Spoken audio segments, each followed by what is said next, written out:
إذا أحبك.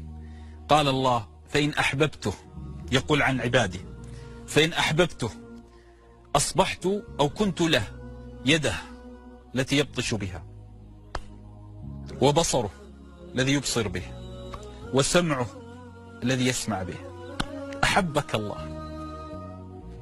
يقول الله لزكريا: يا زكريا لو يعلم العصاة شوقي لهم، لو يعلم العصاة شوقي لهم لأتوني ولو حبوا، فكيف بالمقبلين عليه.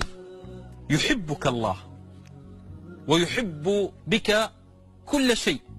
هو الذي خلقك وكونك وسواك وعدلك، صورك بأحسن صورة، خلقك بأحسن تقويم، لأنه يحبك قبل أن تعرفه. كلنا خرجنا على الدنيا بالعين والبصر والجسد السليم،